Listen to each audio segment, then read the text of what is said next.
नमस्कार, मी कैलास साबळे. आपण पाहतात द पॅन्थर टाइम्स. उल्हासनगरचे आमदार बालाजी किनीकर यांनी विधानसभेमध्ये एक लक्षवेधी प्रश्न उपस्थित केला, ज्यामध्ये उल्हासनगर शहरामध्ये चालणाऱ्या राजश्री लॉटरी या बेकायदेशीर जुगारांच्या बद्दल त्यांनी प्रश्न उपस्थित करून संबंधित जुगारावरती कायदेशीर कारवाई करावी म्हणून प्रश्न उपस्थित केला, ज्याला दुजोरा देत उपमुख्यमंत्री सन्माननीय देवेंद्र फडणवीस यांनी सांगितले की अशा धंद्यावरती कारवाई केली जाईल आणि परत तिथे तो धंदा चालू झाला तर संबंधित अधिकाऱ्यावरती कारवाई केली जाईल, अशी त्यांनी प्रश्नाला उत्तर दिले. अध्यक्ष महोदय, खूप महत्वाची लक्षवेधी या ठिकाणी लागलेली आहे.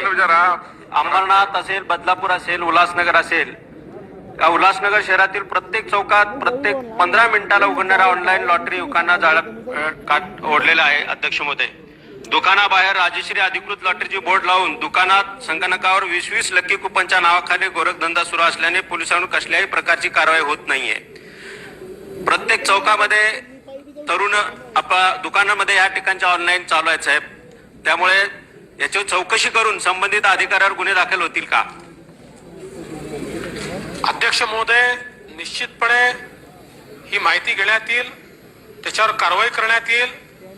पहिल्यांदा कारवाई केल्यानंतर पुन्हा त्याच ठिकाणी अशा प्रकारचा गुन्हा आढळला तर त्या अधिकाऱ्यावरही कारवाई करण्यात येईल. सदर या धंद्यामुळे उल्हासनगरमधील तरुण पिढी बर्बाद होत आहे, याबद्दल मान्य आहे. परंतु फक्त उल्हासनगरमध्ये याच धंद्यामुळे तरुणाई बर्बाद होत आहे का? उल्हासनगर शहरामधील 3 ते 4 या कॅम्प नंबरच्या 1 किलोमीटरच्या अंतरावरती डझनभर डान्स बार आहेत, ज्यामध्ये तरुण पिढी बर्बाद होत नाही का? त्याबद्दल देखील आमदार किनीकर यांनी आवाज बुलंद करावा, अशी जनतेची मागणी आहे.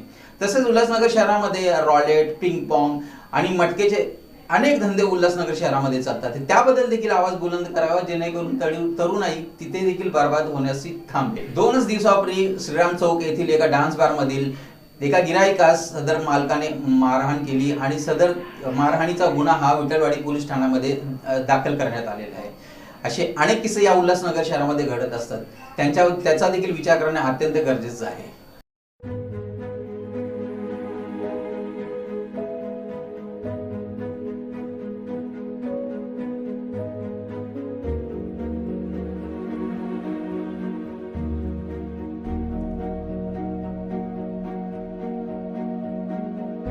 वरील सांगितलेल्या वेगवेगळ्या धंद्यामुळे, बेकायदा धंद्यामुळे तरुणाई बर्बाद होते. परंतु अशा सर्गांचा खापर ह्या फक्त पोलीस डिपार्टमेंटवरती म्हणजे पोलीस विभागावरतीच का करावी, हा देखील वेगळा प्रश्न आहे. कारण प्रत्येक गोष्टीला पोलीसच जबाबदार का धरावे? पालकमंत्र्यांनी देखील याची जबाबदारी घ्यावी आणि स्वतः देखील राजीनामा द्यावा. का नाही असं घडत? प्रत्येक गोष्टीत पोलिसांना जबाबदार धरण्यापेक्षा वेगवेगळ्या गोष्टीवरती ध्यान लक्ष करून जनतेच्या हितासाठी कामं करावी, असा देखील आता जनतेचा एक प्रश्न आमदार यांना आहे. उल्हासनगर शहरामध्ये अनेक ज्वलंत मुद्दे आहेत, ज्याबद्दल आमदार बालाजी किनीकर, आमदार गणपत गायकवाड, आमदार कुमार अलेनी यांनी अशा प्रकारचे जे ज्वलंत मुद्दे याच्यावरती आपला आवाज बुलंद करावा आणि येणाऱ्या काळामध्ये तरुणांसाठी एक चांगला मार्ग सुकर करावा, अशी आता जनतेची अपेक्षा आहे.